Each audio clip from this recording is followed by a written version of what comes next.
Sa Talipao, Sulu, maasa ang mga otoridad na tuloy-tuloy pa rin ang magiging pagtulong ng mga residente para sa kapayapaan sa lugar.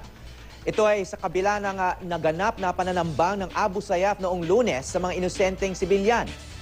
Na posible raw ganti ng bandidong grupo dahil sa pagbibigay impormasyon ng mga residente sa kanilang kinaroroonan. May news to go si Jiggy Manikat. Kalunos-lunos ang lagay, ang ilan sa 23 patay. Lasog-lasog ang katawan dahil sa tama ng bala. Ultimo 2 batang sakay ng isang jeep, walang awang idinamay. Gayun din ang pinakamatandang biktima, lolang 60 anyos. Ang videong ito, kuha ng mga unang rumesponde ilang sandali lang makalipas ang pag-ambush ng Abu Sayyaf sa mga residente ng barangay Kahatian sa Talipao, Sulu, Lunes ng umaga. Sino magkakalang trahedya ang kakauwian ng pagbiyahe nila sa Karatig Barangay para makasaya sa Hari Raya Idul Fitr o pagtatapos ng Ramadan. Ang 3 nakaligtas nagpapagaling pa sa ospital dahil sa mga tinamong sugat. The youngest casualty is 9 months old.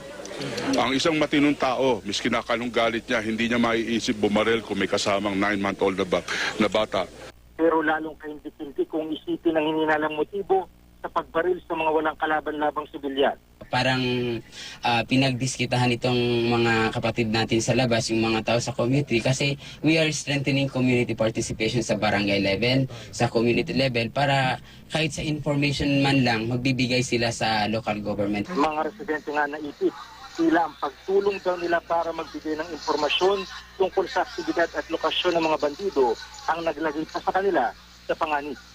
Ano ngayon sa Abu Sayyaf? Kailangan nga bang parusahan ng mga residente ng nais ay may balik ang kapayapaan sa lugar na pinagputaan ng mga bandido kasunod ng sipagan hostage taking.